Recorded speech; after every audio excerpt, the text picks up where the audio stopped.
Good evening. My name is Terry Brown. I'm the president of the Novato Police Officer Association, and I'd like to welcome everybody in attendance, council candidates. I appreciate your attendance here tonight. Tonight, the forum is being hosted by the Police Officer Association and the Police Managers Association. We put a lot into this, hoping that we can get some good information for the city, for the residents of Novato. Okay, so what I'd like to do now is turn the meeting over to Jim Ryan. Jim Ryan will proctor the meeting tonight. Jim Ryan is a deputy for the Sonoma County Sheriff's Department. He is also the director of our northern chapter at PORAC. Jim?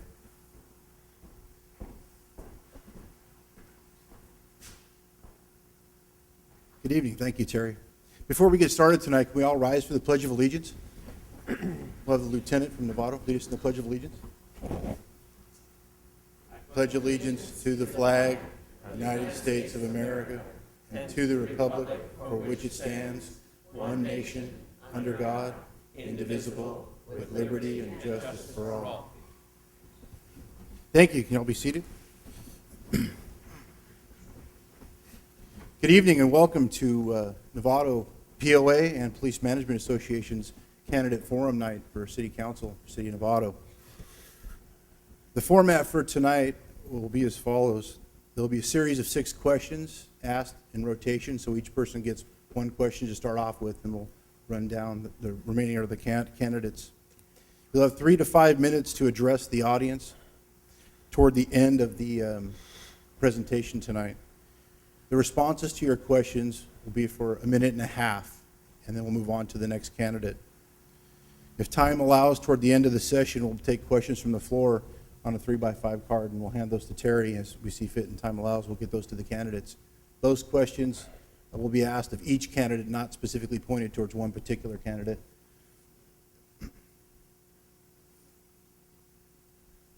We'll start off with Leslie Peterson Schwartz.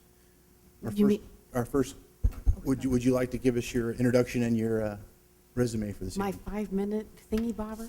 Mm-hmm. Yeah, I don't want to talk that long. Okay, good evening.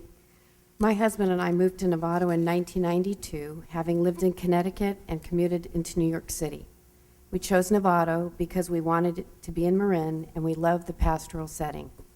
5 years after we moved here, I ran for and was elected to the Novato School Board because I thought we could do a better job of improving academic achievement. I served for 12 years through many budget crises, teacher layoffs, difficult contract negotiations, and many other problems. With this experience, I believe I will be an asset on the council. I am not afraid of analyzing budgets, legislative bills, and policies. With additional experience as the gubernatorial appointed chair of the California Commission on Teacher Credentialing, I understand Sacramento politics, state government operations, and the power struggle we now face trying to retain local control. The tagline for my campaign is fighting for Novato's future with leadership and experience. While we worry about economy, fiscal solvency, pension reform, and our quality of life, we are about to be hit by a tsunami in the form of SB 375. This landmark legislation is intended to organize land use to support AB 32, the Clean Air Act that was passed in 2003. What does this mean for Novato? It means that the state of California, through regional government directives, is going to demand that we change our way of life. While other regions in California are meeting this mandate through measures such as telecommuting, the Association of Bay Area Governments, ABAG, has made the decision that our clean air solution is to build new affordable housing. Many of us believe an increase in population leads to an increase in pollution, but ABAG is moving forward with this plan, attempting to discredit any critics who question the logic. We need to fight for Novato's future. We need leadership and experience to do that. Instead of taking the passive position that there's nothing we can do about the mandates, we need to ask the question, what can we do? For the past 18 months, the community has been actively participating in its own governance. Now that we are involved, a lot of positive changes have happened. We have volunteer graffiti abatement, a 3rd police dog has been added, and after a year-long quest on the part of hundreds of Nevadans, The City Council relented, seeking a housing density below the state default of 30 units per acre. We need to keep the momentum going and use our involvement to proactively navigate the mandates headed our way. We can do it, but it will take a change in thinking and a change in leadership. Instead of our leaders telling us there's nothing we can do, our leaders need to start asking, what can we do? Novato is a hidden gem of the North Bay, in my opinion. We're the gateway to the wine country and also to the coast. And it's a wonderful place to live, to raise a family, and to retire. I have the experience needed to serve on the council, and I'm not afraid to fight for Novato. Thank you. Thank you, Leslie. Madeline Kellner? Good evening.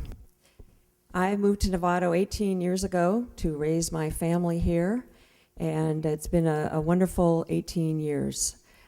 This last 4 years, I've served on the city council, this last year as mayor, and I believe that many of the goals that I set for myself 4 years ago, we have made progress on those goals. And those are goals that I believe will carry forward for at least another 4 years. They're big, audacious goals. The first is our budget.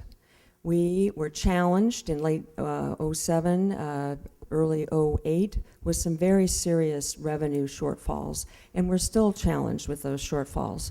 But we stepped it up here in Novato, and we came up with an approach for how to slim down our budget while still maintaining important vital services, keeping our public safety services, our senior services, keeping within our means. We were also successful by showing that we were really looking under every rock, to have you, our residents, pass a half-cent sales tax with a 5-year duration in order for us to be able to spend some time over the next couple of years to come up with a sustainable budget and set of services for the long run.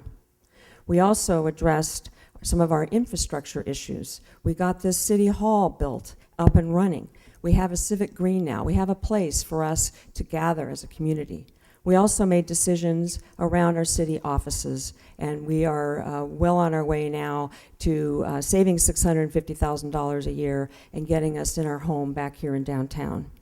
We've also made some progress on what our future will look like. We began work on our general plan update and our North Redwood corridor work, and we will be starting that up further in January. We've also started to work more closely with our other districts. We broke ground on a new gym just this last month over here in Hamilton that was a partnership with our school district. There's more I think we can do in working with the other districts in our community. I've been honored this last year and currently to serve as your mayor.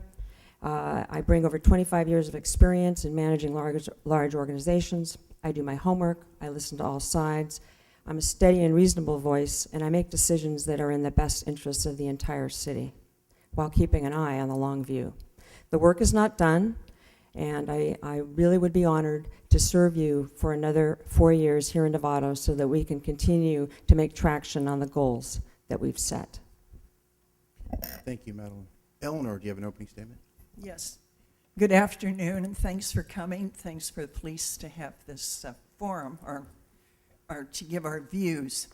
This morning I was at the financial meeting at 7:30 this morning and learning about finances and the problems that we will experience in 4 years. I want to be on the council for the next 12 years because I think it's going to be exciting. I keep learning more and more information. I want to actually start off with a different idea today. If each one of you look deep into nature, and then you will understand everything better, comes from Albert Einstein. We have defining moments, and I had a defining moment about the last 2 weeks. I looked into the eyes of a bobcat. I stepped outside, and there was this big cat, and I realized it was a bobcat. My little cat and I were in awe. So the cat went away. And next week, it comes and it brings its 2 little babies. I felt like I was in Africa, you know, where they brought the lion back. And it's 2 little brown babies. And I thought, oh, and my cat, again, looked at it, and we're eyeballing each other. And it's like my cat was in awe. It's like it had seen God. So, we all are awestruck at times in each other's presence. And that's why I'm here in Novato. It's that presence which most people in Novato believe in. It's that presence that our community has. And it's found in our open space, our schools, our businesses, and in each other. That's why I'm really glad to be in Novato, because whenever and wherever we interact with people in Novato, we are shining our presence, and so are they. So these interactions of different groups in Novato and in Sacramento and in Washington has been directly influenced by the economic downturn of our economy. And that's one of our three primary issues. It's economics.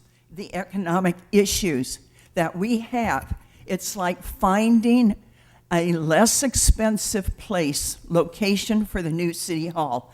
I have heard there are other 2 buildings, possibly for $6 million. We need to save $6 million and not go forward with this city hall.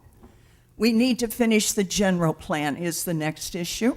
And the last one is to find adequate, appropriate locations which fit into our town for housing. So what do people want here? They want job security. And thank goodness we have the police. Thank goodness I was just told Lieutenant John McCarthy, thank you for helping with the programs that we have. Thanks to Tony Schroyer, thanks to all the people to get the police dogs. And of course now we have $1.3 million fund that is for the next 3 years to help us for 3 new police officers. But the problem is the 4th year, Novato is required to pay $1.4 million to keep the extra policemen, 2 women are. So we're going to have a problem. We have 5 years to correct our problems. I want to be on the council because I'm interested in analyzing things. And I saw this morning, it just really goes right to the heart of mathematical analysis. We need people to analyze what the statistics are and what are the assumptions, what's the baseline of our budget. So that's why I'm campaigning to be on the council. I've been here for 20 years. I'm a grandmother, mother, and I've had rental management experience, also tax preparation experience, 30 years as a teacher in very, very low income areas, except when we were overseas teaching for the Air Force. I was married to a man who was a Korean vet, and he had seen action, and it was pretty traumatic. So anyway, thank you. Thank you, Eleanor. Jerome Gigliotti. I am Jerome Gigliotti. I moved to Novato in 1971. The past 3 years, I came into civic affairs because I noticed that the quality of life in Novato and the community values had suffered a detriment. I met a group of people, and about a dozen of us drafted a citizen initiative that was geared towards having the city adopt an E-Verify ordinance, which would require city contractors to screen their employees before they were hired. Well, I believe that tax dollars, Novato tax dollars, should only be spent on legal wages. The city council objected to this initiative and refused to move it forward, claiming federal preemption. The United States Supreme Court in May of this year said there is no federal preemption in cities and states enacting mandatory E-Verify ordinances, and we're still fighting this battle at the local level.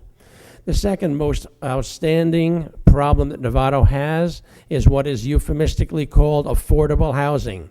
This is not affordable housing. It is a pit of problems. The statistics that I've most recently heard is that Novato, with 30% of the population of Marin County, has 50% of the already low-income housing. We don't need any more. This is a mandate that comes down from Sacramento and from ABAG, and we need to challenge what they are trying to impose upon us. Sacramento and ABAG have adopted programs to shove their ideals down our throats, literally. And I object to that. The incumbents seem to feel very comfortable with doing what ABAG and Sacramento say. They probably have a similar philosophy. The other major program, which is an outgrowth of the first two, is that we now have illegal alien gang violence in Novato, and nobody can deny that.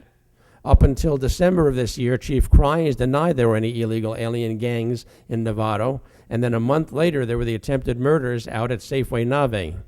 We've also had gunfire on the street on Elm Drive here, downtown, 3 blocks from here. I'd like to compliment the police officers of the Novato Police Department in their investigations and their resolution and finding the perpetrators of these acts. But we have to go further than that. I proposed a 19-point program to Chief Crines that would reduce illegal alien crime, and he has not adopted one of the 19 initiatives. I believe we have to do that also. What I want is equal enforcement of the law and equal enforcement of the city codes. In the Cambridge, Monte Maria area, there are several flop houses where 20 and 30 people live in the garage. That's against the codes of the city and of the state. And code enforcement for Novato refuses to do anything about it. These need to be cited and abated. I also believe in equal application of the law. Vehicle Code Section 146.02.6 mandates, it's not optional, they mandate that vehicles which are stopped for a traffic infraction where the driver is found never to have had a driver's license or is driving on a suspended license, the vehicle must be impounded for 30 days. The current policy of Chief Crines is to tow and release without the 30-day impound. This is something that was recently adopted by San Rafael when Chief Odetto retired. The purpose of the 30-day impound is to allow somebody to get a driver license, to register the vehicle properly, and to get insurance. Those things are necessary for somebody to drive safely in Novato and in California. If we just have a uniform valet service, these unlicensed, unqualified drivers will be on the roads wreaking havoc and causing injuries. I would like to thank the illegal alien gangs in Novato. In December, we only had 4. Now we have 6. In that they've ripped down 12 of my campaign poster signs and destroyed them and taken them away. The other candidate signs at the same locations were not harmed. Now, either there's a whole bunch of drug users in Novato who don't want to have to go to San Rafael to get their fix, or the illegal aliens think that I might actually make a difference.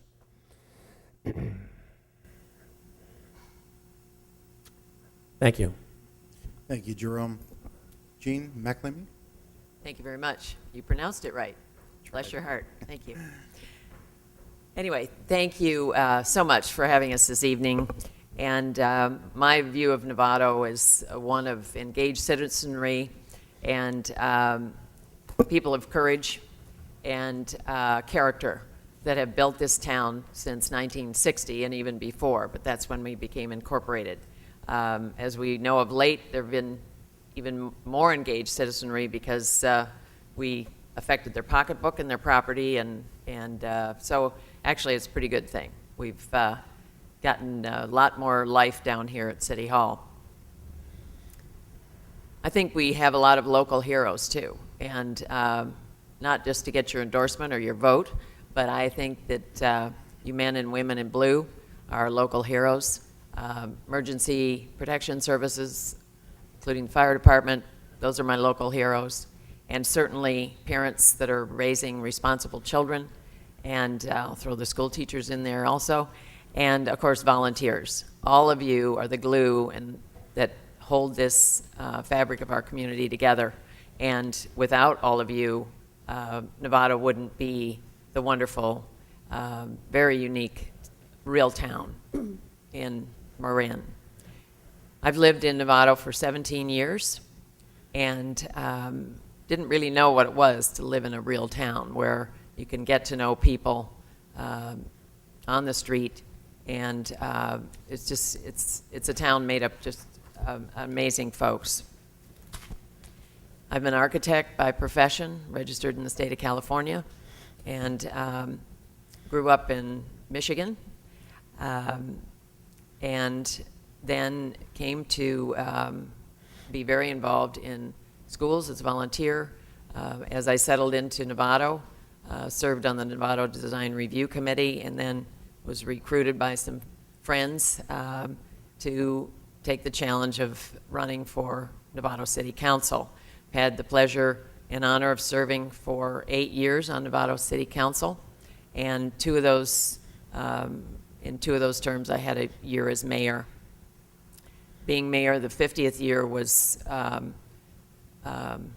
privilege beyond description, meeting our first mayor, and also just incredible folks along the way that helped us celebrate those 50 wonderful years of incorporation. I have 3 overarching goals that I think are important for the vibrancy and safety of our community. It's fiscal, facilities, and land use are those top priorities for me. Fiscally, we need a sustainable and responsible budget. Facilities-wise, we need a permanent home for city offices and well-maintained facilities, including infrastructure. Land use, we need land use and zoning that are appropriate and work in proper harmony with our neighborhoods, and that would include some economic development as well. Fiscally, we have come through, and we're still living with many state takeaways, including our redevelopment agency, most likely. We're suffering from deep budget cuts. $4 million we cut out of our budget. We've lost 34 real people that had to walk out the door. We now are faced with an ongoing $2.5 million structural deficit. We've got a 5-year tax, sales tax, that'll help us get over that hump, we hope, and work toward a sustainable budget. I believe I can bring some measure of experience to help us get to that sustainable budget. Pension reform will be part of that, has been part of that, and we appreciate the concessions that labor has made to date. But because compensation and benefits are such a huge part of our budget, it's something that we do have to tackle. Facilities, we had many years of non-maintained buildings, and going forward, we need a permanent home for our city offices. Land use, we came up with, I believe, a good plan for our affordable housing that came in with a low density and working to maximize the amount of senior housing. So I appreciate the opportunity to be considered for re-election, and I will do my best to bring honor to this position. Thank you very much. Thank you, Gene. Eric Lucan. All right, well, thank you very much. First, I want to just start out and thank the Police Officers Association for hosting this forum, and also want to thank everybody in attendance tonight to come and hear from us as candidates so you can make informed decisions when it comes to voting. I'll start off, just give you a little bit information about myself so you know a little bit about who I am, and then tell you why I'm running. First of all, I was born and raised right here in Novato, and I'm proud to say that I'm a product of the public school system, having graduated from Novato High School here. Following graduation, I went on to earn my college degree as well as my master's degree in business administration from Georgia State University, and that's where I began my career in marketing. I have years of experience as a small business consultant as well as a marketing manager for a large restaurant franchise. And today I currently work for Kimpton Hotels and Restaurants in San Francisco, directing many of our loyalty marketing campaigns. My wife Kylie is also from Novato, and when we decided to settle down and buy our first house, the choice was easy. We love Novato so much. This is where we wanted to be, and this has always been home to me.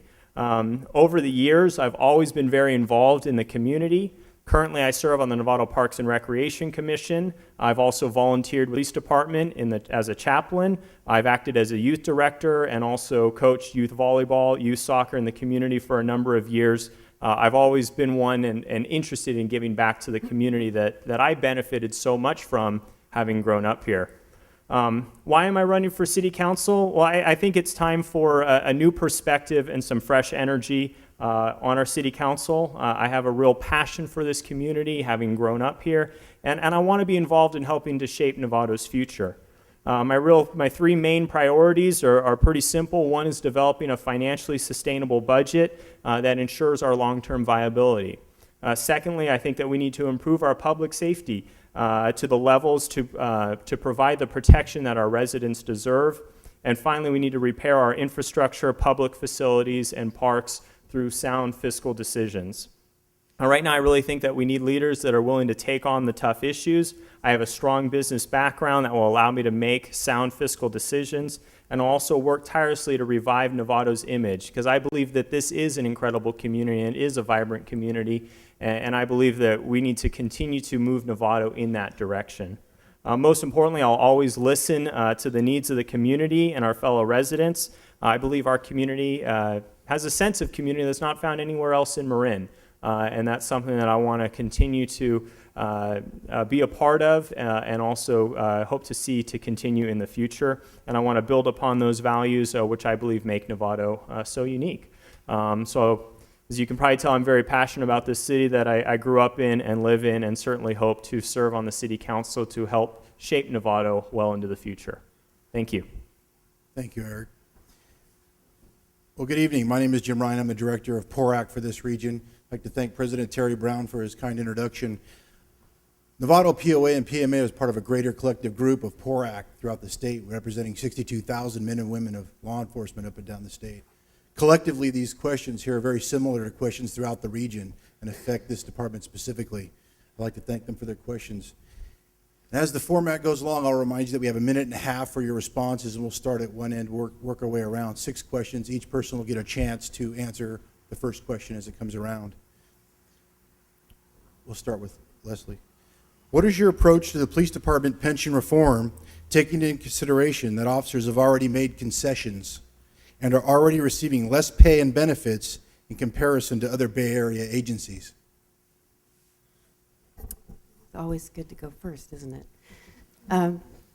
Well, that's a very big one and a very tough one. And given that I am new to this and not privy to the budget and how it's all worked out, I'm going to give one of those lame political answers. Having served on the school board, I at least understand what happens in contract negotiations. And after having talked to the police privately, I absolutely understand the situation they're in and that it's a difficult one at this point.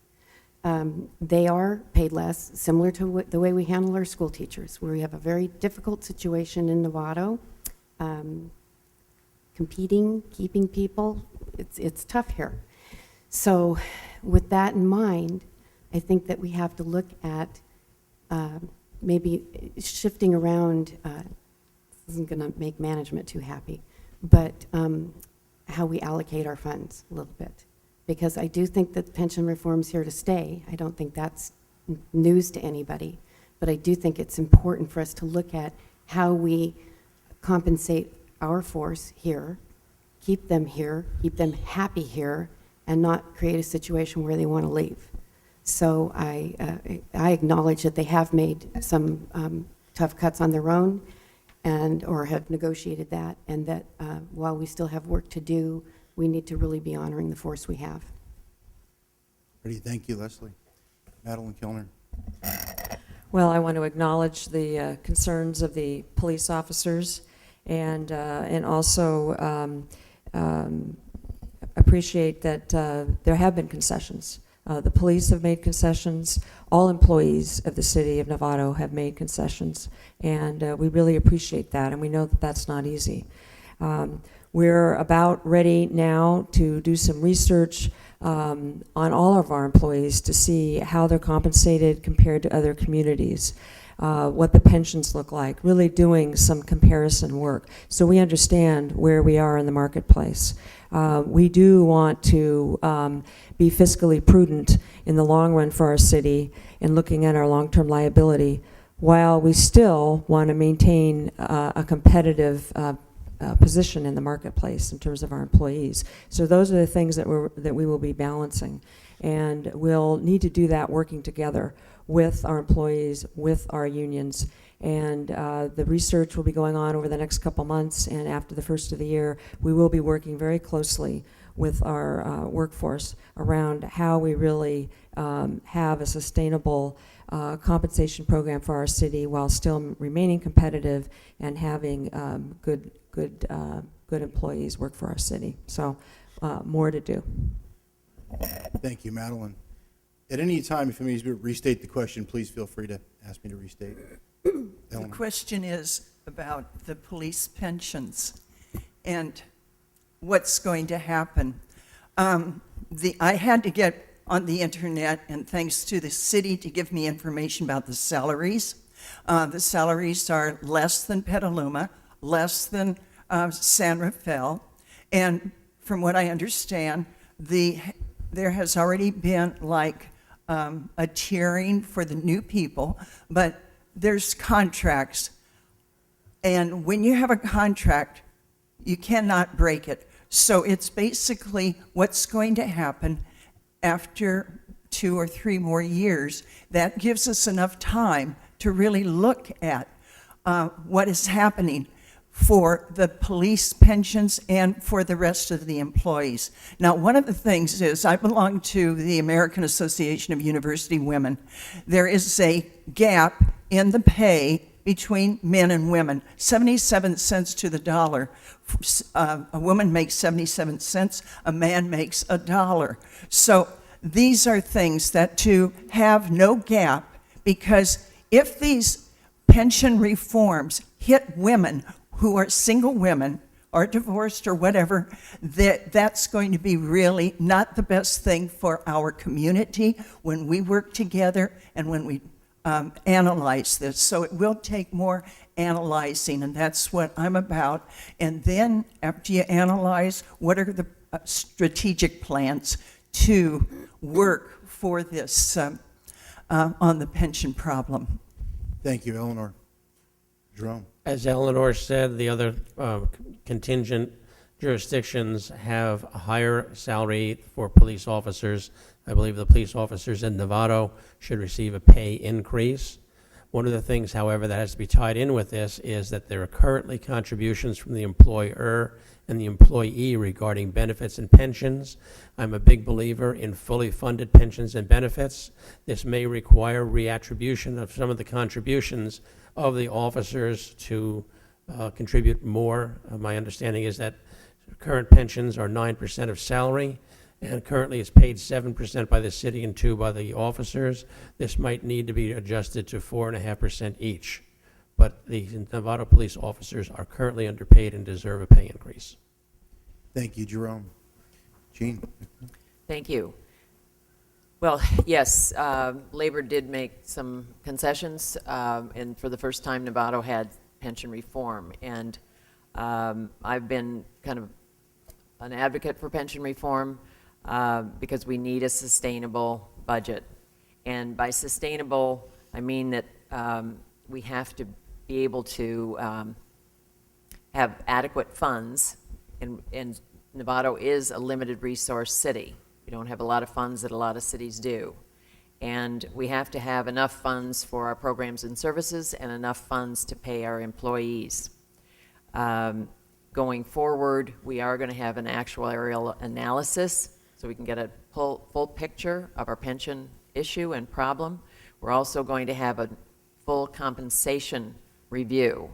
This way, both labor and council can really see what our long-term problem is. And then from there, we need to sit down at the table and really work it out together. Ideally, it wouldn't be adversarial, and we can sit down and figure out what we have to do so that Novato is around for the years to come, so that we end up with a good long-term strategy for sustainability. We have less risk for the taxpayers, but we have reasonable pensions for employees. Most of the change would probably be second tier, because there are very few things you can do for current employees, but we will be working closely with you, and I commit to doing that. Thank you. Thank you, Gene. Eric? Right, well, as mentioned, there were several concessions that were made the last time around, and I want to first start off by thanking the police officers for working with the city in order to help us get through a very difficult budget crisis that we were facing. And it wouldn't have been possible had we not all come together and worked together on it. I understand, picking up a portion of the EPMC, as well as forgoing several years of a cost of living increase. So we're very appreciative of that. I'm very interested in working with the Police Officers Association to address this situation. I don't believe it's something that should be a sort of a top-down approach or a mandated approach. I believe that we are aware that we are still facing a $2.5 million structural budget deficit here in Novato. And I think that we need to work together to come up with a solution in order to address that. I don't believe that pensions are the problem. I believe it's very clear that the economy is the problem. Unfortunately, because of that, pensions are being eyed at and looked at as the problem, but it's very clear that the economy has been the problem here. So that's why we need to work together to solve this. We've already made very, very deep cuts in Novato. I want to work tirelessly to avoid any more cuts that we can make. I want to look at how we can generate more revenue, look at every single option that's available. But at the end of the day, we do have a $2.5 million structural budget deficit. So I will work tirelessly to do what I can to close that gap. At the end of the day, if that gap is still there, then we might have to make some changes with regards to pensions as well. Thank you, Eric. Second question, we'll start with Madeline. The police department is understaffed, and there have been concerns made by the public that the police department is not sufficiently staffed to safely serve them. How would you address this problem? Well, I know that in the last budget review that we did look at some of the staffing in the police department, and we really worked hard to keep the officers on the street as much as we could.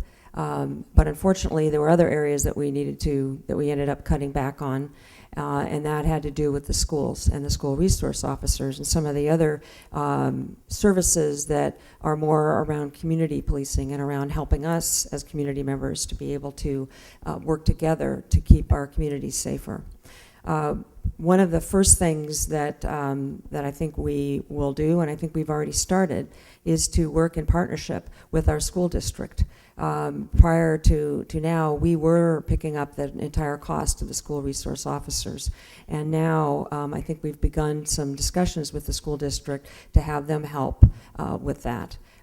We also had a successful grant that we just got that was discussed earlier from COPS that will bring in 3 additional officers for the next 3 years.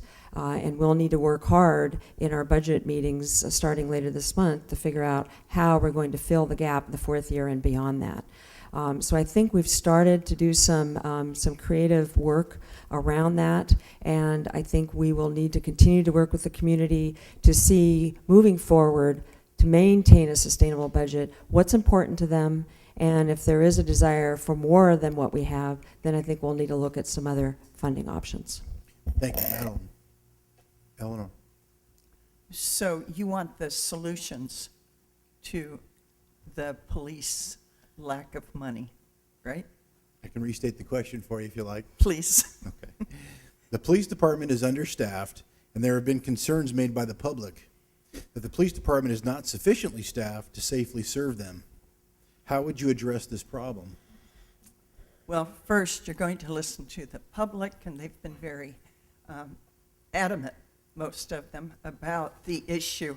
And the issue is really zero tolerance for any crime. And to have zero tolerance for anything, you're going to have to spend money.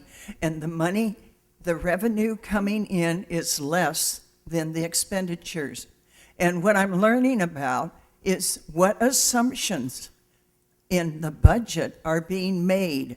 And that's where you have to even take it a step further and get mathematical analysis of what the bottom line and the assumptions are, because there's money in different funds to go with this new Measure F, and it's like follow the money.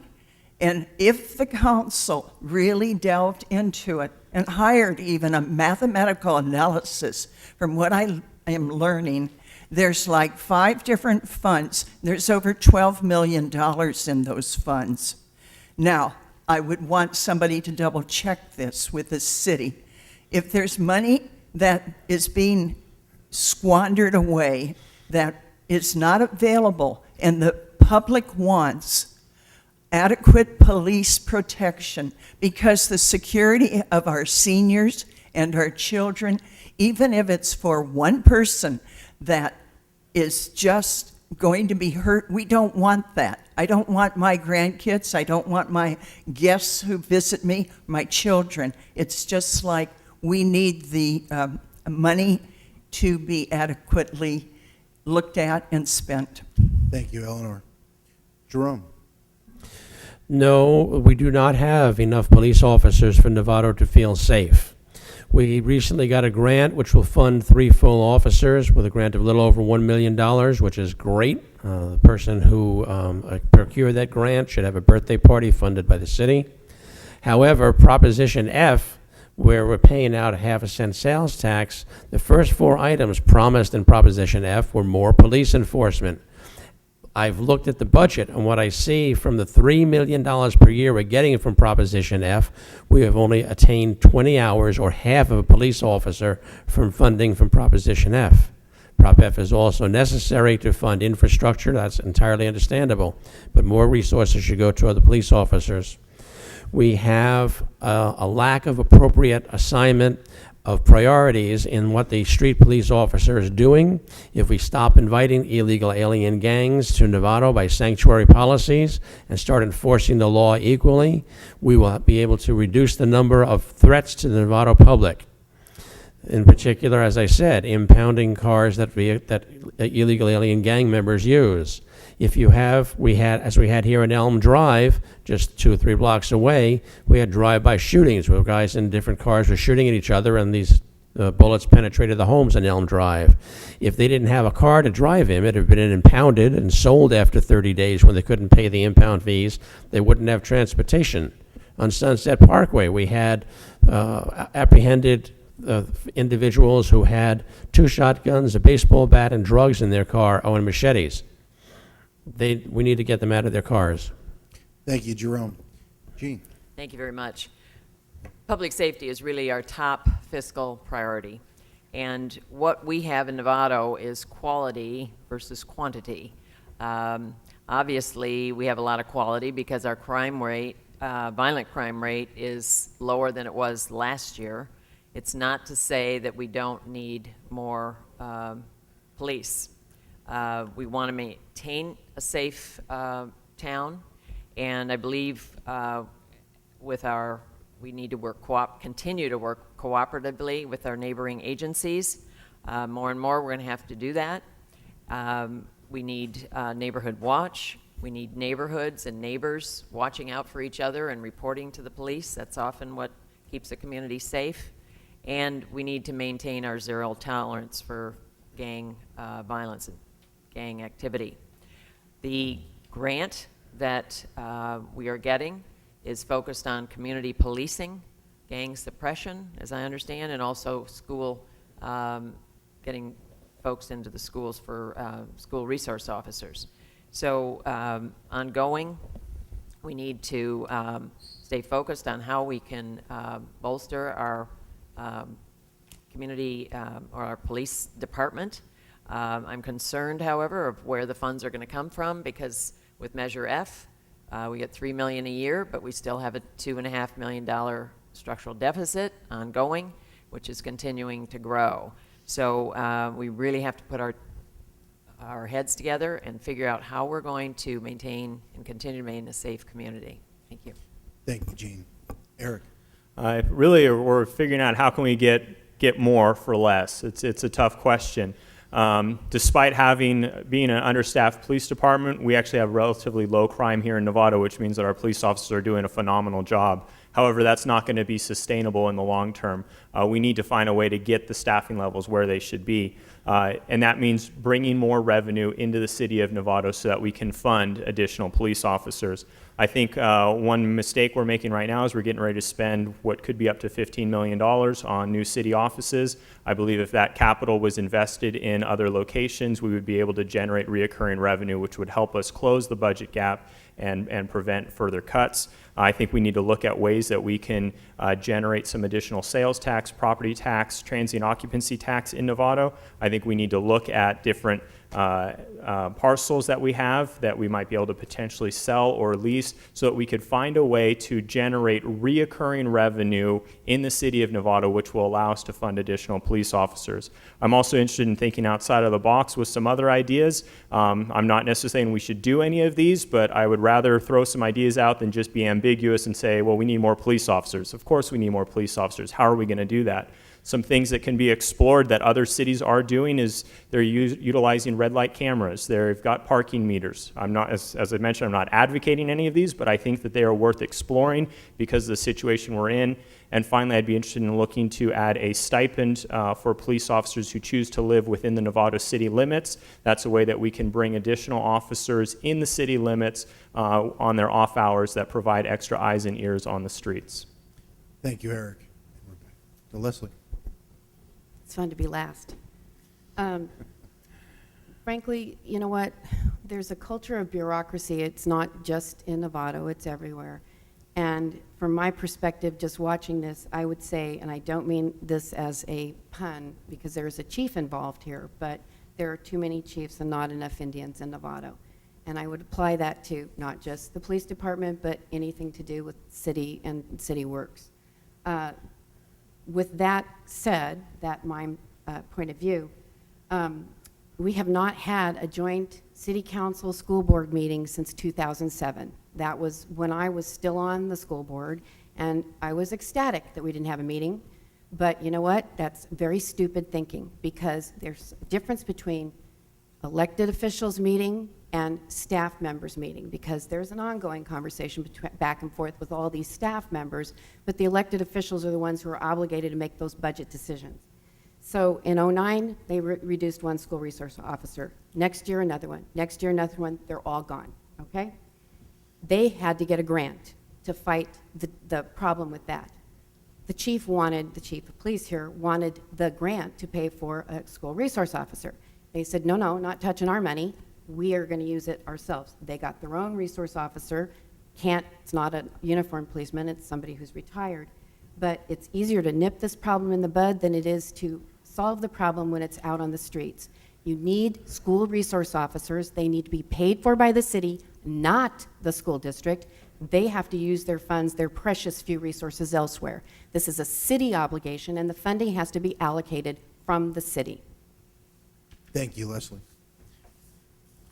On to our next question here. We'll start with Eleanor. There are concerns about the new City Hall building going in downtown. The high cost in these hard economic times and the inadequate parking for both public and employees are big issues. How do you plan on addressing this problem? The high cost for this building between 12 and 15 million, and it's a matter of priorities. If we're going to save money, and we have to analyze in the next 3 years again, the cost for employees and pensions and pension reform, and that's about 50% of the budget. We have to look at where the money is going. And right now, the council said we're going to build the big building down there. Seniors want parking. Downtown businesses want parking. That area is much better suited for parking. There's also a couple blocks away another area close by for a parking lot. Eric was saying, well, we need to get revenue. We're going to have the Novato Theater open. So you have to connect the dots to go from how do we get people into Novato? How do we get them to spend money here so it goes to the theater, to the parking, and to save $6 million and not have the offices downtown here for $600 a square foot. The building we're in cost about $1,000 a square foot. Would you rather have a building or would you rather have police officers? Thank you. Jerome. I support the downtown City Hall building. The way that it's currently structured, I see that there are going to be approximately 12 to 20 more parking spaces in the lot that's immediately behind the audience here. Some of the police officers have suggested that since they park there, we might need underground parking. That's something we can't afford at present. I think that probably everyone in this room recognizes that for their own personal residence, it's much better to pay a 30-year mortgage than pay rent for 30 years where somebody else's mortgage is being paid. We need to invest in the downtown City Hall. The Grant Avenue merchants are against this, but I think that they're going to be satisfied and pleased that the city employees are going to be having lunch at their restaurants along Grant Avenue and shopping at their residence during their break on Grant Avenue. So I support the downtown City Hall. Thank you, Jerome. Jean. Thank you very much. There are really two main concerns here that people have expressed regarding permanent city offices downtown, and that is cost and parking. Owning permanent offices is fiscally responsible. We need to stop the ongoing lease payments that are draining our general fund by about $650,000 a year. We have an opportunity to use one-time payback of redevelopment money that was owed the general fund to stop the outflow of those ongoing dollars. We can then use those excess dollars, except for maintenance of the building, of course, to fund our vital city services like police. Our lease expires in 3 years, so it's really important that we meet that deadline so we can avoid higher lease payments. The current budget for the building is 12 to 15 million, which includes soft costs and the construction costs. We're hoping for a lower bid because of the competitive bidding climate, and we're designing a very simple, flexible building that will take us on into 50 years. We need a building that will last a long time, one that will last 50 years. So it's got to be constructed of very durable materials like steel versus wood. So the council looked at multiple sites, 20 to 30 sites, due to poor construction, needing too much renovation, being too expensive like 75 Roland, or being too small. We finally settled on this site. Parking, people don't come to downtown for parking. They come for entertainment, retail, and good destinations like theater. We'll have an adequate park. We'll have just the amount of parking that we currently have now on this site. More to say later. Thank you, Jean. Eric. I'm opposed to the city offices being downtown. And actually for the past 3 years, I've been advocating that the city should buy instead of build. I think we missed a golden opportunity to purchase the building that the city is currently in. Currently, they're in an 80,000 square foot building that could have been sold. I don't know the exact dollar amount, but let's say $17 to $18 million for the building they're currently in. Now we're prepared to spend up to $15 million on downtown city offices. If we had purchased the building that we're currently in, we would have saved ourselves probably 2 years of lease payments at $650,000 a year. That's $1.3 million. So now if you're comparing apples to apples, you're looking at an 80,000 square foot building for maybe $17 or $18 million, or you're looking at a 20,000 square foot building for $15 million plus another $1.3 million in lease payments. You're comparing 16.3 to 18 million, so for an extra $1.7 million, you get 60,000 square feet of Class A 100% leased office space that can be used to generate the reoccurring revenue that we need so much in this city. So I don't believe that putting all of that money into a building downtown is a wise investment. I believe there's even more options on the table. If they were to buy a 20,000 square foot building for half the cost, they can use the additional capital in other projects that will generate the reoccurring revenue we need so much here in Novato. If elected, I'm very interested in working with the council to see if there's any consideration to reevaluate some other options. I know that it was a 5-0 unanimous decision to go downtown, but I'm very interested in working with them and maybe reviewing some of the closed session discussions and seeing if there's still another option. Thank you, Eric. Leslie? Well, I'd like to add a other little element to the mix on this, and it is that I don't know that you can trust the state of California, especially when it comes to redevelopment money and what they plan to do with it, what they think they're going to do with it. And having, again, experience on the school board, boy, they can promise you promise you the moon. When it comes right down to it, they still are the ones sending the money to you, and frankly, most of the time, they don't send it to you. So we're doing this using redevelopment money that has to go back to what was loaned with the general fund and all of that stuff, and frankly, it starts to look like a big fat shell game, smoke and mirrors, and I don't know where it's going to end up, but I think right now, for us to be going full steam ahead in a very uncertain climate coming from the state regarding that redevelopment money, I just hope we're not in a position where if it turns out we aren't allowed to do what we tried to do to get this to happen, that we're not going to be obligated using some other source of funding to pay for it. Thank you, Leslie. Madeline? All right. In my 4 years, we have been addressing the city office issue for quite some time.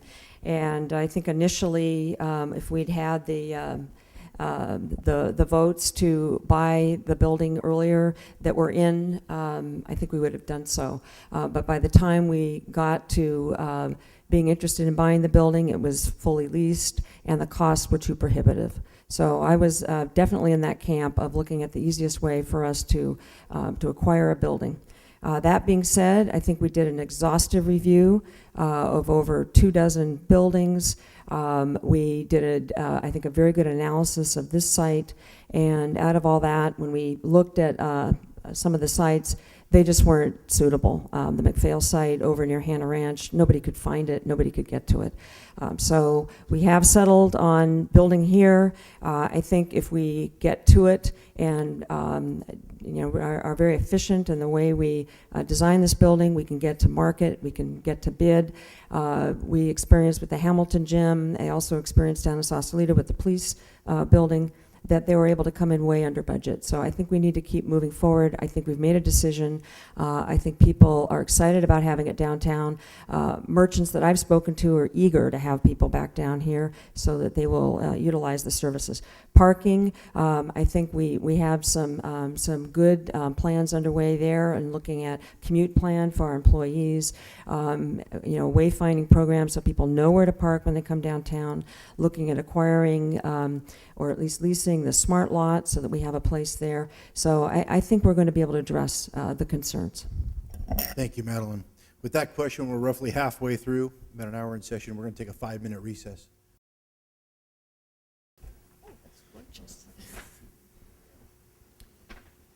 All right, we'll get back to our fourth question for the evening, and we'll start out our line of questioning with Jerome. Jerome, the police department works in hazardous situations on a daily basis, covering all 24 hours, 7 days a week, including holidays. Statements have been made that the police department uses too much of the city's money on salaries and benefits. How do you feel about the police department? I support the police department. I very much am appreciated everything that the patrol officers do. I think that the city has been appropriate in paring back some of the higher level offices. But that's kind of asking a question to which there's only one answer. And I don't think that anybody at this table is going to say they don't like the job that the police office is doing. There you have it. Thank you, Jerome. And would you repeat the question just one more time? I will. The police department works in hazardous situations on a daily basis, covering all 24 hours, 7 days a week, including holidays. Statements have been made that the police department uses too much of the city's money on salaries and benefits. How do you feel about the police department? Well, I love the police department. I wear their pin proudly all the time. As we know, and we've talked about, the city has declining revenues. I don't think the police department uses too much. I wish we had more. We just have limited resources, and we need to find a way to increase those resources if possible, but also do a better job with the resources we have. It doesn't mean cutting police, but it does mean being smarter with what we have. And we are doing, besides the things we've already mentioned, we are doing a full review of all our technology so that our employees can work smarter.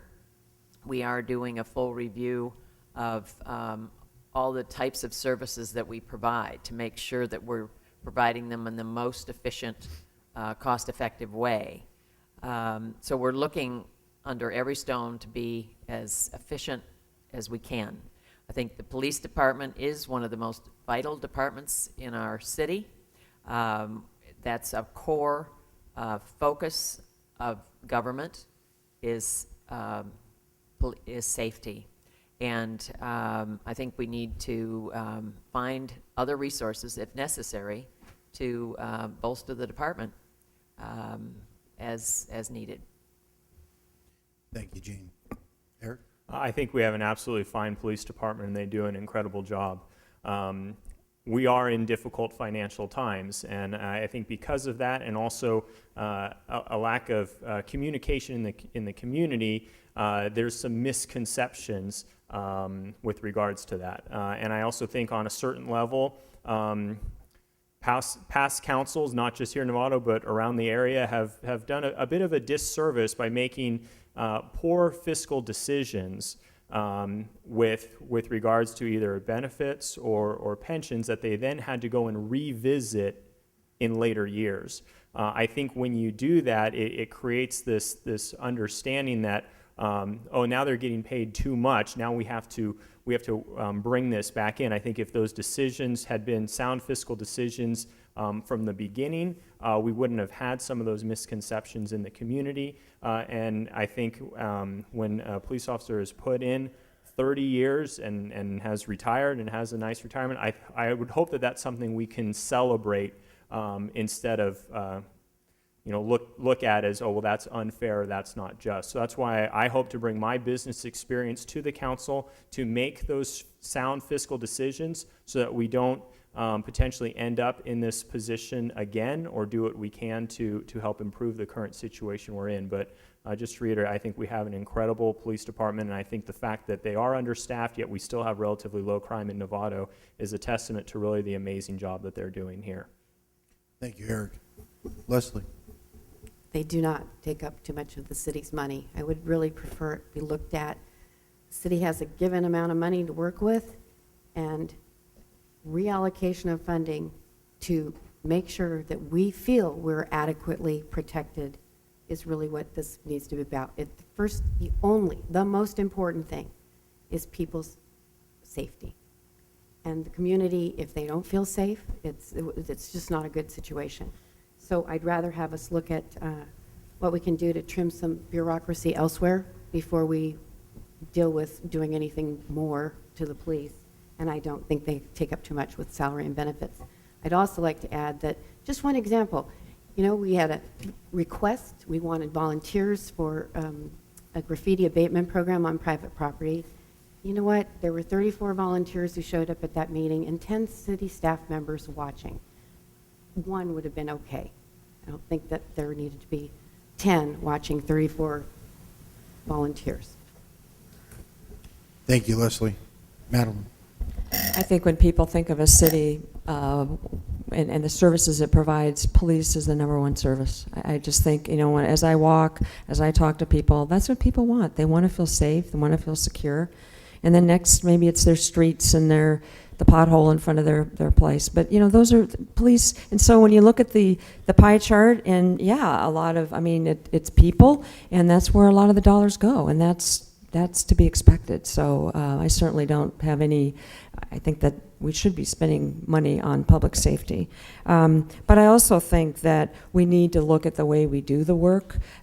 We need to look at who we work with. Already I think there's been a lot of effort in working with the Sheriff's Department, with the Major Crimes Task Force. I think we need to continue the great work of the volunteers that support our force.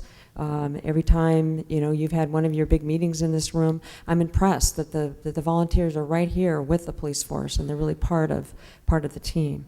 But I do think that, that we will need to work very closely with our community as we look at this 5-year plan for the sales tax and really look at what we're going to do. And if the community wants a higher level of service, then I think we'll have to evaluate whether, how we're going to fund that higher level of service. But I'm very pleased and value very much my personal experience in having assistance from the police department, as well as overall, I think what you've done for our city. We appreciate it.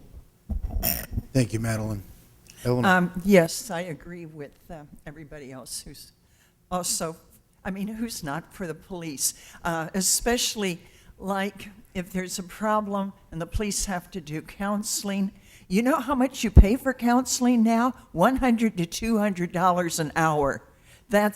And we're getting this for really much less. When you look at the pensions, and I think they're only like about $30,000 a year when they retire, the average pension, and throughout the United States, I think it's only about $22,000 a year. So you have to look at, here's people putting themselves on the line every single day.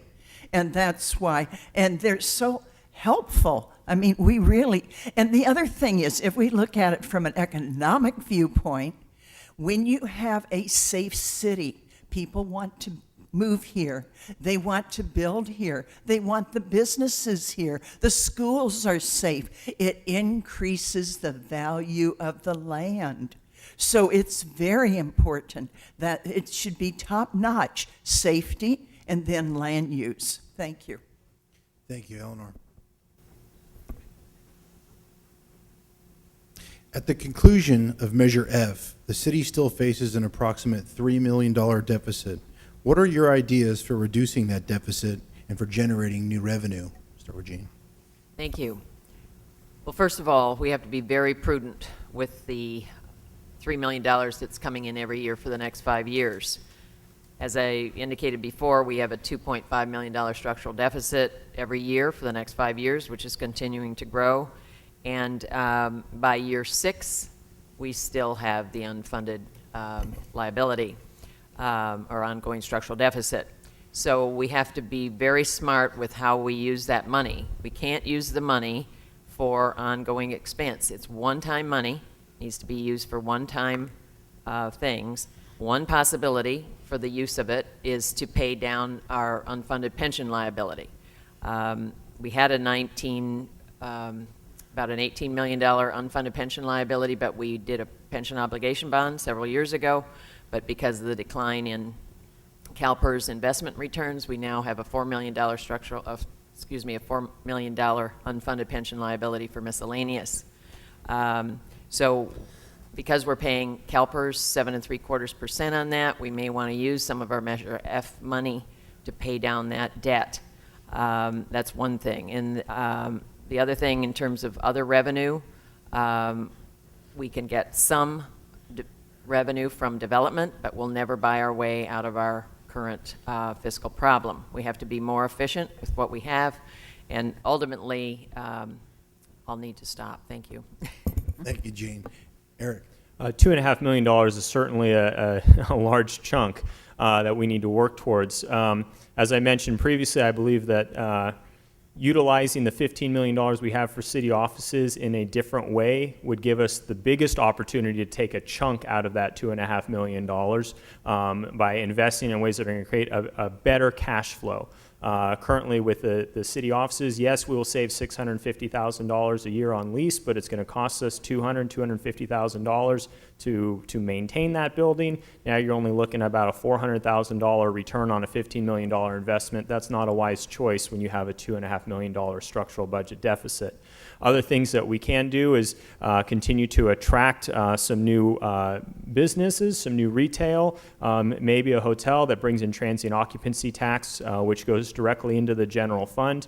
However, we need to be careful. Just because we need sales tax revenue and property tax revenue, we don't want to allow that need to open the doors to developments that maybe don't fit in the community of our character, in the character of our community. So we need to be careful with the decisions we make there.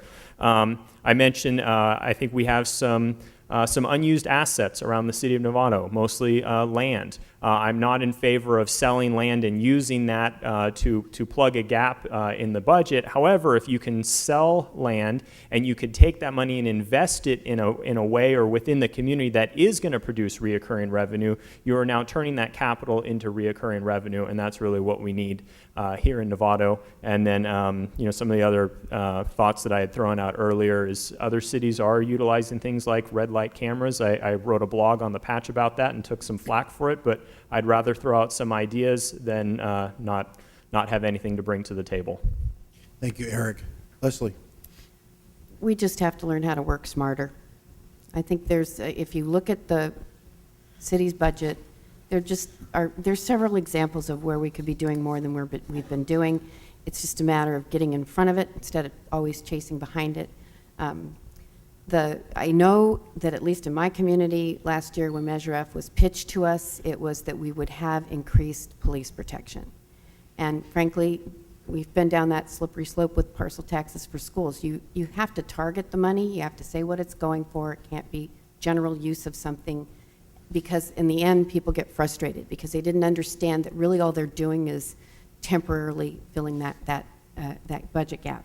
So I would like to get in there and get a real, keen look at what's going on with the budget, because I think there must be some places where, if I can cite just my one silly example of the 10 volunteer, the 34 volunteers, 10 staff people watching them, there have to be examples of where we could be more efficient. Just have to be. Thank you, Leslie. Well, I think the reason why we have this structural deficit over the next several years really is the pension liability. And I think we will have to do more work on having a more sustainable pension moving forward.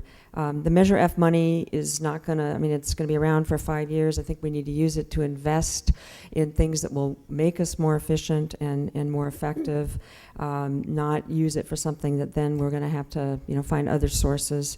I think in the long run, we have to come up with a match of our services and our revenues, and we have to work with our community to determine what that looks like. In the time when this tax sunsets, I think we want to be optimistic that the economy will be better then, so we may be seeing, a better revenue picture. But meanwhile, we need to look at the assets we have. We have Hamilton properties. We have properties here downtown. They're not activated. We need to activate them. Those will bring in some revenue. I think there's still some potential for economic development to use a little bit of the RDA money, the redevelopment money we do have, to leverage and work with public-private partnerships to get the more utilization of our sites here and have places where we can shop here rather than getting on the road. We have several studies underway now to look at our efficiency, to look at how we can do things better, and I think that will help us as we restructure our services moving forward. I also think we need to work with our sanitary district, who has the garbage contract. Right now, those trucks are creating wear and tear on our roads, and I've already started some discussion with sanitary folks around what are some ways that they could help us deal with the impact on our streets. Thank you, Madeline. Eleanor?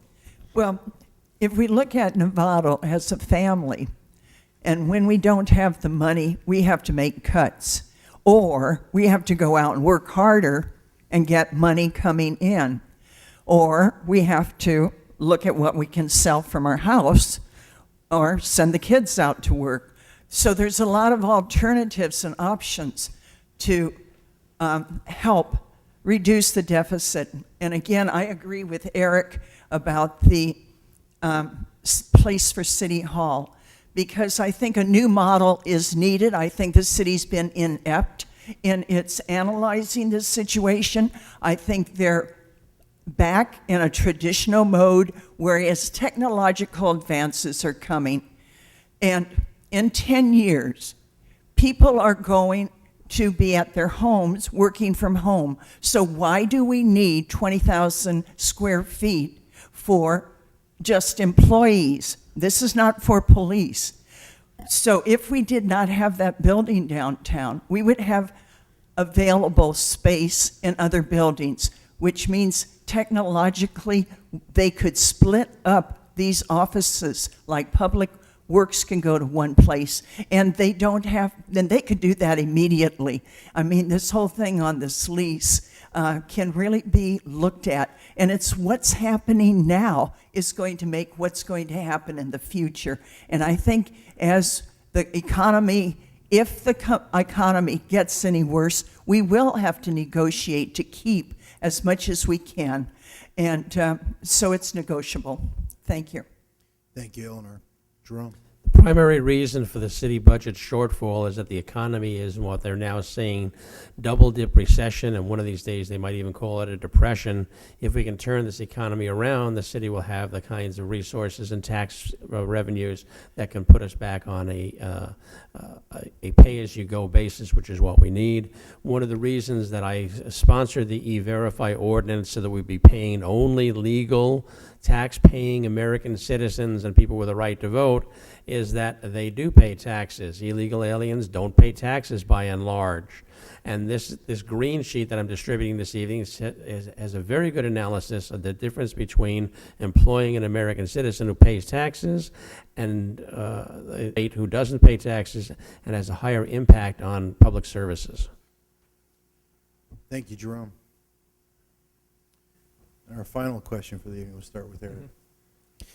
Since you all seem very supportive of the police department, have you met with the chief or any of his staff or done a ride-along with the officers to experience firsthand what they deal with? If not, why haven't you? This time around, I have not had a chance to meet with the chief yet, although when I ran 2 years ago, I met with him and sat down, talked to budget with him. Also, the past, I think 2 weeks ago, I sat down with Terry and Diane as well to hear some of their concerns and to continue to build that relationship because I look forward to working with them. At that time, we did talk about a ride-along as well and hoping to schedule that very soon. I do view it as a partnership, and I did volunteer with the police department for a year and a half in their chaplain program, and there I was able to really gauge firsthand what goes on. Unfortunately, my job working in San Francisco did not allow me to continue to be on call, but I wish that I could continue to be a part of that program because it really was a great program. Thank you, Eric. Leslie? Well, you know what? Some of my friends tried to do a ride-along and were told they couldn't, so I didn't know you could. So I'm excited to hear that that's a possibility because I would love to do that, and I'd love to pick the time of day at night. Anyway, I have met with officers management, and not with the chief, but with right below the chief. Spent about 2 hours with them, actually now almost a year, because I had an idea of an ordinance that was sort of, if you got called, if there were calls to your property more than one a month, that it would be sort of an escalating charge, and that was deemed to be illegal because police protection is a right, not a privilege. And I understand that. That was nice to know, but it was nice to meet with them to try to talk about what the options would be if you couldn't do something like that, what we could do to help so that certain locations that have more calls than average could maybe be helped in a different way. So yes, I have met, but I'd love to do a ride-along. Thank you, Leslie. Madeline? Yes, I've met with the chief several times, and when I first came on board on the city council, I did in-depth orientation with the police department, and got to sit with the dispatchers and go down into the basement with Diane and look at the evidence rooms, and so I really feel like I got a good feel for all the different. It really is quite a complex department with all the different things that our police department does. And starting in this next 4-year, I would love to go on another ride-along and get out there and have that firsthand experience. But I really have a lot of respect and admiration for what our department does. Thank you, Madeline. I've spoke with an officer on the phone about some of the issues, and otherwise I know Chief Crane over the years, and it's personal experiences because, like, when police have been in the neighborhood and there's been issues, it's just like their gentleness and helpfulness. And so it's a good thing. I still remember a couple of years ago, no, it was during the leadership, Jim Leveroni, and he was marvelous because he was going out around the streets. We worked with him in the leadership program that I took from the chamber and to do school fuel. That's why I support school fuel, thanks to our group. But it's like always you meet the best people, and you have to hire the best people, and that's what we have. So even though I haven't met personally, in orientation, I was on the civil grand jury, and we went to San Quentin. And if you want to learn about the county and to see the jails and the juvenile court, it'll set you back. I encourage everybody to see if you can be on the grand jury for a year and volunteer, because that'll be a real eye-opener. Our police are super, and they know their business. Thank you. Thank you, Eleanor. Jerome. I particularly requested a meeting with Chief Crines about my 19-port program for improving efficiency of the enforcement in Novato. It may just be that he doesn't want to meet with me because I'm suing him for false arrest.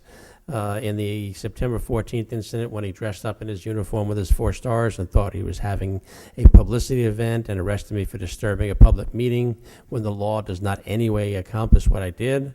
I have a printed platform which says the things that I promise I'm going to work towards if I'm elected, and one of them is I need a new police chief.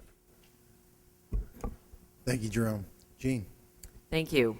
Yes, I've met several times with Chief Crines over the years and chiefs prior to that.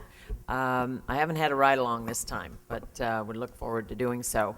I've also worked with, had conversations with Terry and Diane at the Marin County Council of Mayors and Council Members Pension and other post-employment benefits committee. We had some good unheated discussions, and it was really helpful to hear their viewpoints on pension reform and so forth. Also experienced firsthand working with some of the officers on some of our community committees, and also seeing the interface they have with some of our communities with emergency evacuation and so forth. In other words, the police presence is amazing out in our community. Such activities as fingerprinting of small children, proper installation of baby car seats. We just had a fellow drop by when I was meeting with one of your inspectors yesterday, who stopped by and said how helpful Liz Greiner had been of helping install the baby seat with their loved one coming in from out of town. So in all ways, the police are always there to help really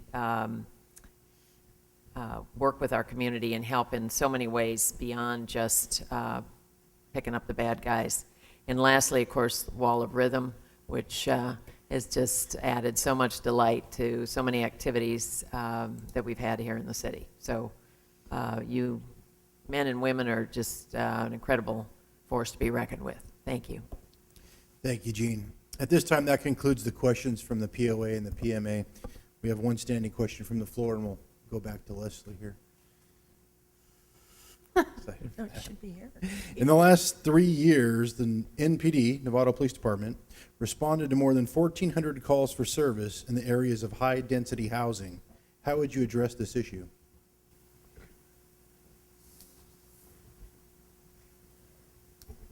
Well, okay, so that was my ordinance idea. It didn't work.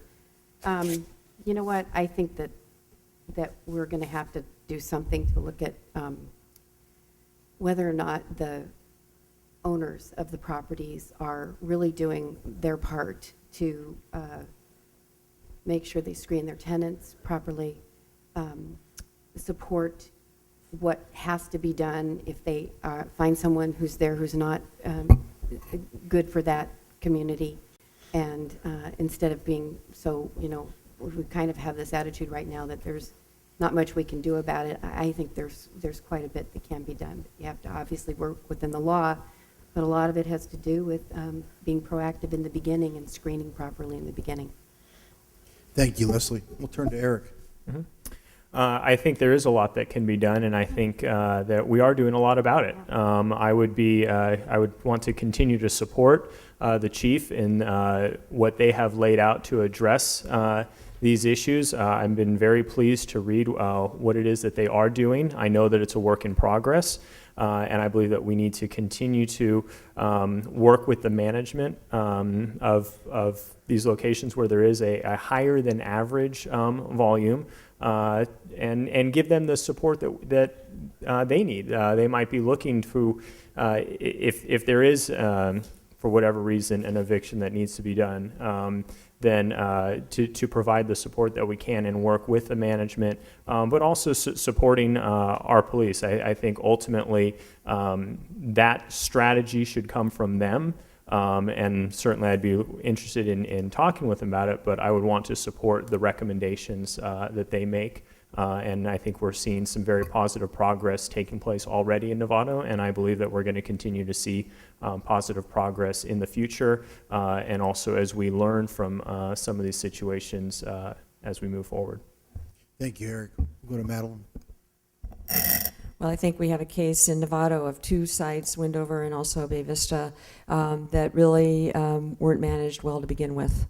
And with Bay Vista, we had a group in there that really didn't know, really didn't have experience around working with affordable housing. So I think our police department has shown some real leadership around Windover in coming up with, working very closely at that site, but also coming up with some solutions that are now beginning to be implemented at that site. But that's, once something's already started, it's a lot harder to clean it up. But we spent Tuesday night in this chambers working on policies and procedures that we want to put in place in our housing element that will really address this up front. And we've learned a lot through our city manager's ad hoc working group about what are best practices that others are using, whether it be Eden, whether it be the Marin Housing Authority, and others. And that is what we need to do. We need to put those policies and procedures in place so that up front, when you have a housing development, you're not trying to play catch up and clean up. And I just want to again compliment the police department for the work you've done. I think a lot of people probably aren't even aware of the amount of work and thought that's gone into addressing some of the issues at Windover. Thank you. Thank you, Madeline. We'll go to Jean. Boy, you're really mixing it up. Last Get question. A little excitement. Yes, we have two main properties that have been the problem. We've had inexperienced managers that have never run affordable housing projects before. There was poor screening, poor management. That's now under new management, and more things are happening out there at Bay Vista. In terms of Windover, they did have experience, but it was shoddy management. We directed, as our council role is, we directed staff, our city manager, our police chief, to work with the state, the county, and so forth, and the owners of the property to get it cleaned up. I know an individual that lives there. They've noted a sea change in how it's being operated. They're just ecstatic that it's so much better. So things have greatly improved. I think we need to, going forward, make folks that live wherever feel welcome in our community and integrate them into our community. We are now, as Madeline mentioned, putting best practices in place so that in the future we'll have more control over how these various places are set up and then how they are operated carrying on. I think one of the big issues is the state's mandate to cluster very low and low income people all in one area. I really feel that low income folks need to be scattered and have conform to our inclusionary housing ordinance, where we have 20% of the units in any development are affordable. That way they're integrated and they can be impacted positively by their neighbors. Thank you. Thank you, Jean. Move to Eleanor. We have the issue, of course, Bay Vista and Windover, and yes, they have problems. but we also have pockets of poverty throughout Novato, because there is, in different areas, 50, maybe 100 people in some of these other areas. And so what we have are the gangs, the abuse of women, the abuse of men, the drugs. We have these pockets, and so you could almost consider Wendover and Bay Vista as one of those other pockets of poverty. And the issue is not to increase more poverty in Novato.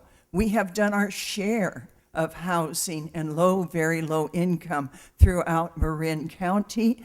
We have done that. We don't have the resources to help the people coming in and the children coming in. It doesn't matter even if they're in a single family home and there's abuse of women and bullying and the children. It's a whole attitude of what are our values. We have long-term values, core values for Novato. And as Jean said, welcome. How do we welcome people who make less, look differently? And we have to come up with a plan with everybody in the community. We have to do more than what we're doing. Thank you, Eleanor. Jerome. Thank you. In my printed, publicly published program and platform for election, I have stated that what I would do is that the low income, high density income are tax exempt structures. If they're not living up to their obligation, they should be sued because they're violating their contract, and they should have their tax exemption taken away from them. That will increase the tax base in Novato. The other thing I failed to mention is that my mother is a career employee for the New York City Police Department. As a civilian, I don't need to do a drive along to find out what's going along with police officers. It was dinner conversation for 20 years, and I've toured one police plaza where she was working at the end of her career. Thank you, Jerome. At this time, that concludes our line of questioning. I'd like to thank Novato, POA, and PMA for hosting this event. Let's give our candidates a round of applause for their efforts.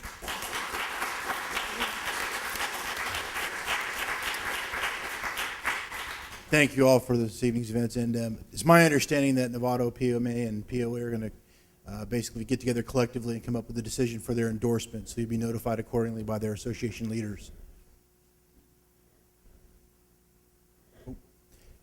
Closing remarks. We'll start with Leslie. Okay, here I go again. All right. I grew up in Colorado, went to college in Missouri, started my career in Los Angeles, and began a family in the New York metropolitan area. Each and every one of these areas has its own unique personality, but of all the places I've lived, Novato is my favorite. I love that even though this is a town of 50,000 people, it's still a small town. Everyone knows everyone through their very activities, be it soccer, Rotary, church, 4-H, you name it. What I love the most is that this is a town that's involved. We are doers. Someone once contrasted us to Southern Marin by saying, in Southern Marin, when faced with a problem, they pick up a cocktail, and in Novato, they pick up a shovel.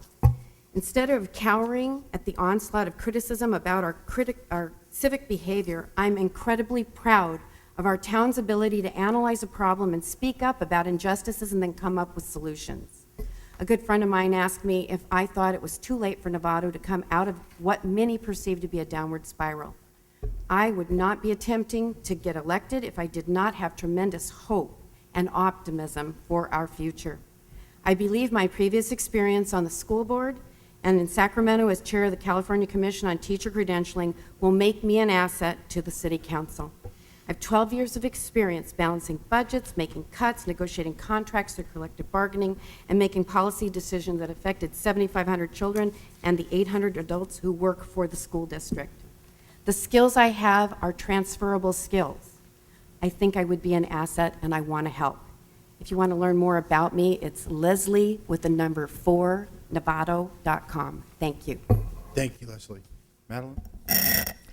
Well, I have truly enjoyed the 4 years that I've served you as a city council member and this year as mayor. And it's been very, very rewarding to work with the public and to work with the staff in facing, I think, probably the most challenging time our city has ever faced in its 51-year history. We've started a lot of good work, And as you heard tonight, there's still lots to do, and I would really love to carry forward that work around our budget and our services, getting our offices built, getting our theater open downtown, dealing with many of the other things that we've just started to get going on. I bring a rich career in civic experience, both volunteer and paid. I have now 4 years of city experience to bring to bear that complements my over 25 years of management experience in running large operations. I bring a voice of reason. I have a steady hand. I deliberate carefully, taking in all the information that needs to be taken in, but yet still willing to make a decision and to provide the leadership needed to get us through these challenging times. I would be most honored to serve you for another 4 years and humbly ask for your vote. Thank you. Thank you, Madeline. Eleanor? Thank you, and thanks for the opportunity to be here. I want to be on the council because we're going to be dealing with transportation costs, and there's a lot of issues with that, and housing, and the increase in population in the Bay Area for the next 10, 20 years. I want to go to Sacramento. I want to be on the ABAG and the Transportation Committee because I think that's the big issue, economic issue. Then we also have to look at our vision. Our vision is one we can bloom and grow, or we can, what people want us, stacks of sardines, cans of sardines. So we have choices. We can either be stacked up or we can bloom and grow. I want to leave you with some of this information. A Chinese proverb: keep a green tree in your heart and perhaps a songbird will come. This to me exemplifies Novato. The majority of us really want to have our community maintained. We want our economic structure be balanced. We want our infrastructure to be balanced. We want our social obligations to be balanced. And I think we are on the right direction. And I think we're going to have to work hard, and we're going to have, I think we have, what, 400, 700 volunteers. We have, because of the, I thought we got 3 minutes. Okay, then I have one last thing I want to leave with you, if this will come through. I see trees of green, red roses too. I see them blue for me and you. And I think to myself, what a wonderful world.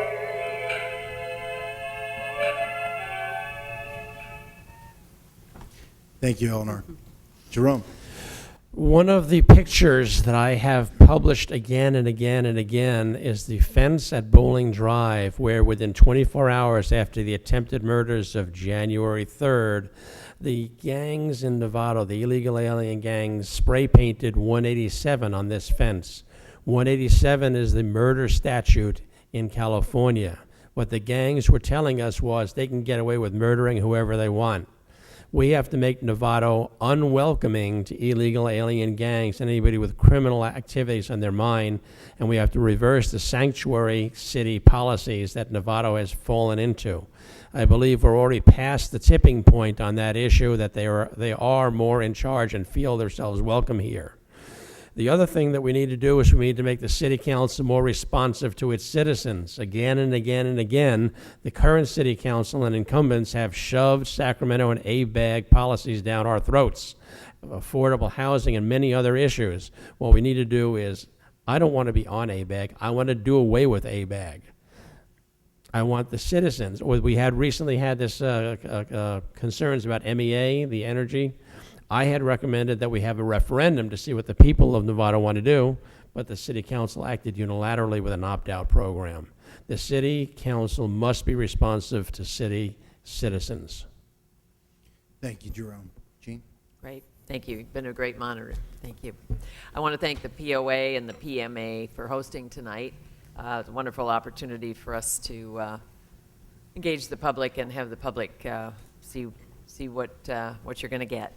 It's really been a pleasure to work with the Novato Police Department over these last 8 years. I'm one of those nasty incumbents, but I think we've done a good job. But we've got a lot of challenges before us, and I think I can help meet those challenges. But I do want to really thank the Novato PD for how you participate in the community, how you work, continue to work to really make this a safe community.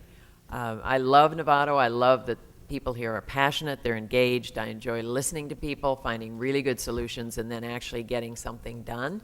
I know that's unusual for government, but it does happen. And we need to continue to be more efficient with the resources we have. We have major challenges fiscally with our facilities and with our land use. You can go to my website, which is jeanmclamey.com, and you can see more detail on all of those issues that I think are the top priority for the city. I also have a vision for downtown. If you go to my homepage, you can click on a little button, and you'll see a YouTube video. So, and in a few days, probably next week sometime, I'll have a little more of a position paper on pensions too, so you can see that a little more in depth. Certainly I welcome calls or any contact from anyone in the city. That's what's wonderful about Novato. We're small enough. We're accessible, $500 a month now. This is a volunteer job. I'm honored to serve at the pleasure of the community when, and I serve in an unbiased way without an agenda. And I hope to continue to be of service for at least another 4 years. Thank you very much. Thank you, Gene. Eric? Well, once again, I'd like to thank the POA and the PMA for putting on this forum and for hosting it. Also, all of those that are in the audience, as well as all of those that might be watching on TV later on, thank you for viewing this. As I mentioned before, I'm a Novato native and I'm passionate about this community. And I think that I'm very well positioned to serve on the City Council through my time on the Novato Parks and Recreation Commission, also on the Novato Financing Authority, as well as some other boards and commissions I've served on. I was on the board for the Marin School of the Arts. Been very involved in the community over the years, so I have the experience needed to be able to serve on the City Council. Along with that, I bring my business experience as well as my education, a master's degree in business administration, to help tackle the complex financial issues that we're facing. So I think bringing that to the table really positions me well to serve the city and the residents of Novato. I'm ready to bring those innovative ideas and renewed energy to our city hall and to our local government. And I really believe it's time for a new voice on our city council, and I'm prepared to provide that leadership. And it'd be my honor to represent you as well as earn your vote. I've already received the endorsement of the Novato Chamber of Commerce, as well as the Marin Builders Association, the Marin Association of Realtors, and the North Bay Leadership Council. And I've also been endorsed by 2 current council members, Denise Athas and Carol Dillon Knutson, and I would be honored to earn your support as well. If you'd like to learn more about my campaign, you could visit my website. It's www.ericlukin.com. You can also find me on Facebook, facebook.com/ericlukin, and hopefully you'll learn more about my campaign and reach out to me. I also have some information in the back, so thank you very much for attending this forum. Thank you, Eric. With that, that concludes our night's events. Thank you. Yeah. Thank you.